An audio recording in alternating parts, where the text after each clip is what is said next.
Welcome to our official YouTube channel গপ্পগুচ্ছের আড্ডা। সকল শ্রোতাদের জানাই অনেক অনেক স্বাগত। আমাদের এই আড্ডার ভারে আপনারা পাবেন ভয়, রহস্য, হাসি এবং অনেক ভালোবাসার সম্ভার। আমাদের বিনীত অনুরোধ, দয়া করে আমাদের চ্যানেলটিকে সাবস্ক্রাইব করবেন আর পাশে থাকা বেল আইকনটি টিপতে ভুলবেন না, নইলে আমাদের আড্ডার যে কোনো খোরাক আপনারা মিস করবেন। আজকে শরৎচন্দ্র চট্টোপাধ্যায়ের স্মৃতি উদ্দেশ্যে গপ্পগুচ্ছ আড্ডার নিবেদন অতিথি স্মৃতি। আজকে গল্পের মূল চরিত্রে রয়েছে গল্প পাঠক এবং একটি কুকুর ও চাকর। এই গল্পের পরিচালনায় সাউন্ড এফেক্ট এবং আবহ সঙ্গীতে দেবজিৎ। আজকের গল্পের পাঠক দেবজিৎ। শুরু হচ্ছে আজকের গল্প অতিথি স্মৃতি। চিকিৎসকের আদেশে দেওঘরে এসেছিলাম বায়ু পরিবর্তনের জন্য। বায়ু পরিবর্তনে সাধারণত যা হয় সে লোকে জানে, আবার আসেও। আমিও এসেছি। প্রাচীর ঘেরা বাগানের মধ্যে একটা বড় বাড়িতে থাকি। রাতে 3টে থেকে কাছে কোথাও একজন গলা ভাঙা একঘেয়ে সুরে ভজন শুরু করে। ঘুম ভেঙে যায়। দোর খুলে বারান্দায় এসে বসি। ধীরে ধীরে রাত্রি শেষ হয়ে আসে। পাখিদের আনাগোনা শুরু হয়। দেখতাম ওদের মধ্যে সবচেয়ে ভরে ওঠে দোয়েল। অন্ধকার শেষ না হতেই তাদের গান আরম্ভ হয়। তারপরে একটি দুটি করে আসতে থাকে বুলবুলি, শ্যামা, শালিক, টুনটুনি। কখনো পাশের বাড়ির আম গাছে, আবার এ বাড়ির বকুল কুঞ্জে, আবার পথের ধারে অশ্বত্থ গাছের মাথায় বসে থাকে। সকলকে ঠিক চোখে দেখতে পেতাম না, কিন্তু প্রতিদিন ডাক শোনার অভ্যাসে মনে হতো যেন ওদের প্রত্যেককেই চিনি। হলদে রঙের একজোড়া বেনেবউ পাখি একটু দেরি করেই আসতো। প্রাচীরের ধারে ইউক্যালিপটাস গাছে সবচেয়ে উঁচু ডালটায় বসে তারা প্রত্যহ হাজিরা হেঁকে যেত। হঠাৎ কি জানি 2-3 দিন তাকে দেখতে পেলাম না, তাই একটু ব্যস্ত হয়ে উঠলাম। কেউ ধরল না তো? এদেশে ব্যাধের অভাব তো কম নেই।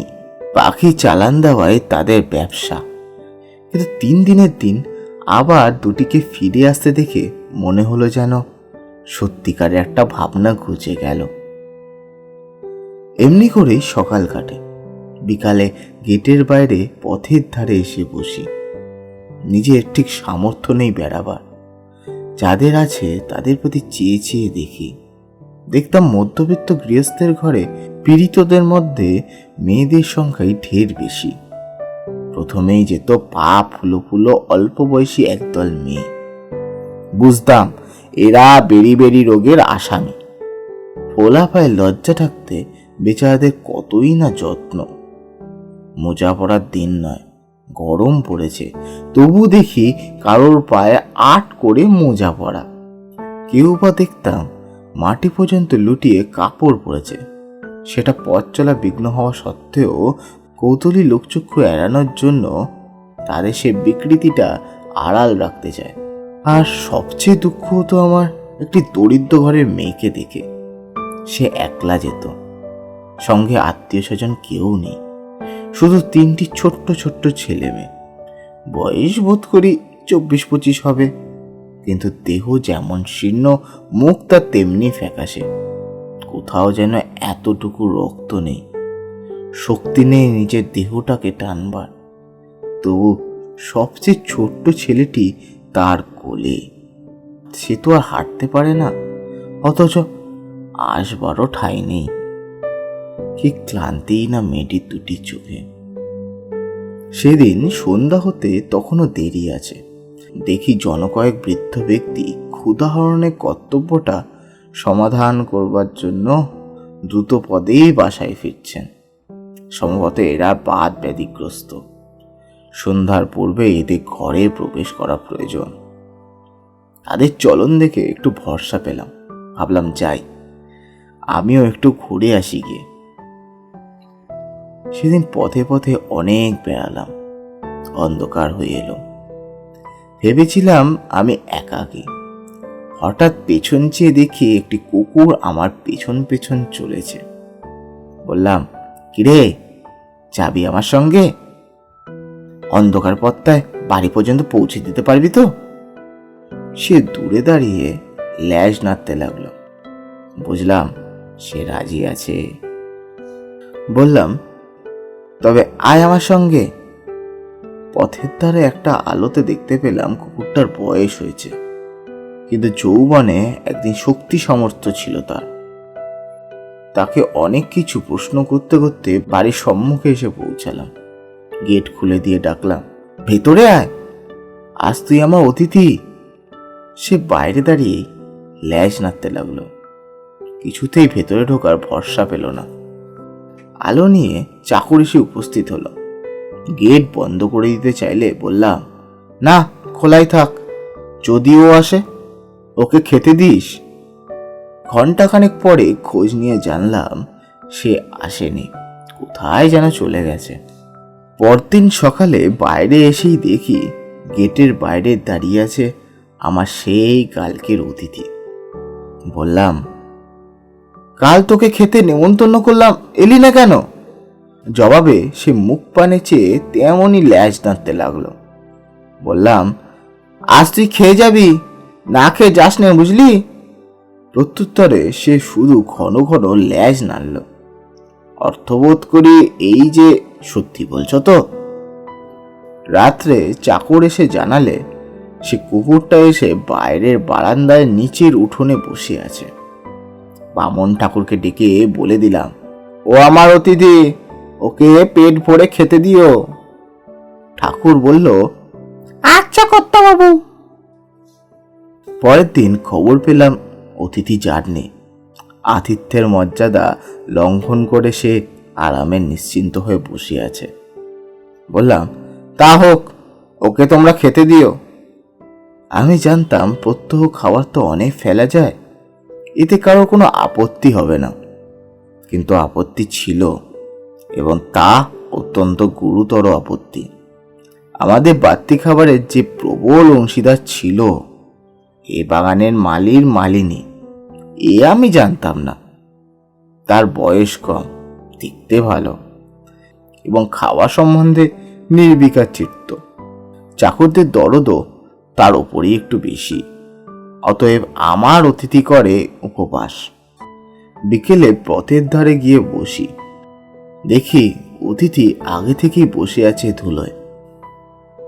বেড়াতে বার হলে সে হয় আমার পথের সঙ্গী। জিজ্ঞাসা করি, হ্যাঁ রে অতিথি, আজ মাংস রান্নাটা কেমন হয়েছিল রে? হাড়গুলো চেবোতে কেমন লাগলো?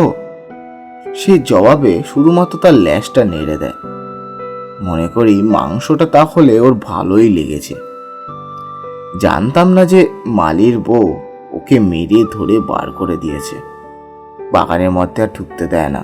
তাই ও সম্মুখে পথের ধারে এসে বসে কাটায়। আমার চাকরদেরও তাতে সায় ছিল। হঠাৎ আবার যেন শরীরটা খারাপ হলো। দিন দুই নিচে নামতে পারলাম না।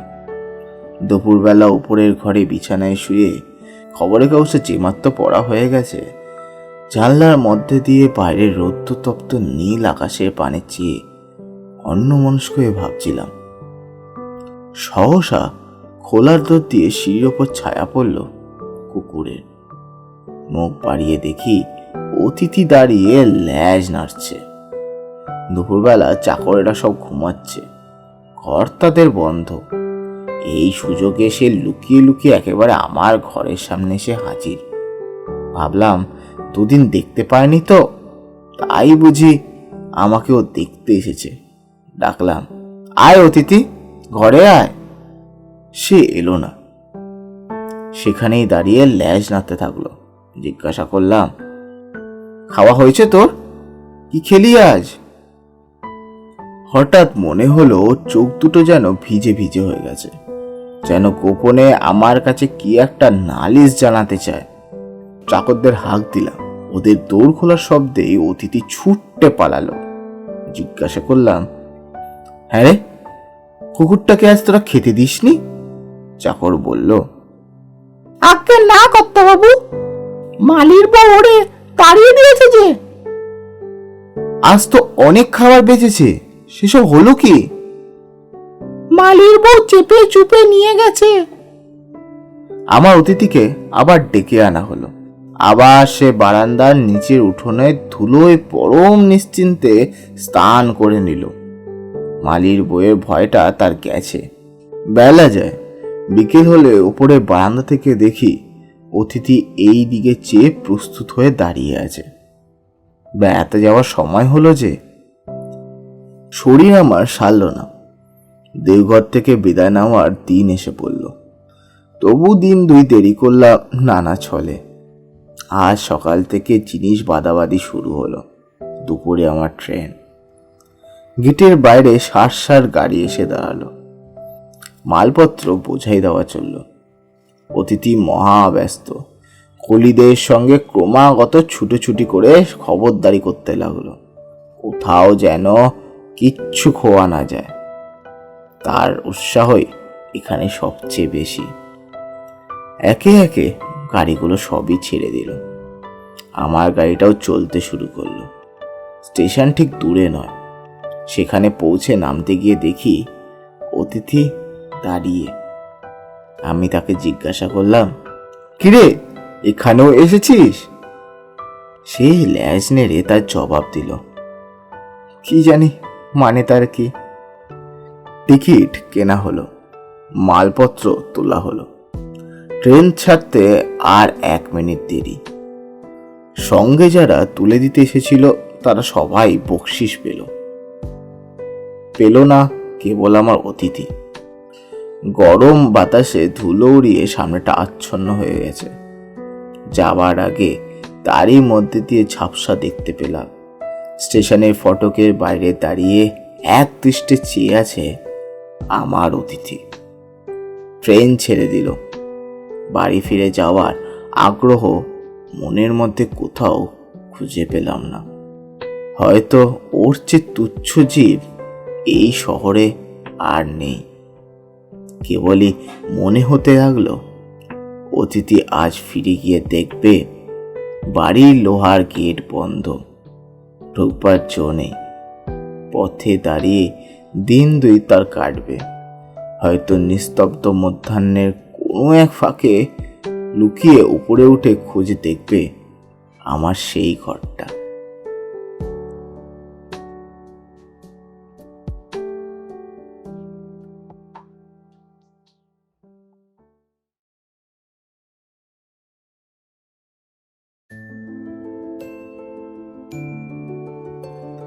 এতক্ষণ শুনছিলেন শরৎচন্দ্র চট্টোপাধ্যায়ের স্মৃতিচারণায় অতিথির স্মৃতি, গল্প পাঠে দেবজিৎ। যদি আপনাদের এই গল্পটি ভালো লেগে থাকে বা কোনো রকম পরামর্শ দিতে চান তাহলে অবশ্যই কমেন্ট করে আমাদের জানাবেন। আর সাবস্ক্রাইব করে পাশে থাকা বেল আইকন টিপতে ভুলবেন না। তাহলে আজকে এই পর্যন্ত। নতুন গল্প নিয়ে আবার গপ্পগুচ্ছের আড্ডা হাজির হবে আগামী সপ্তাহে রবিবার ঠিক সন্ধ্যে 6:30টায়। Till then, goodbye. Happy listening.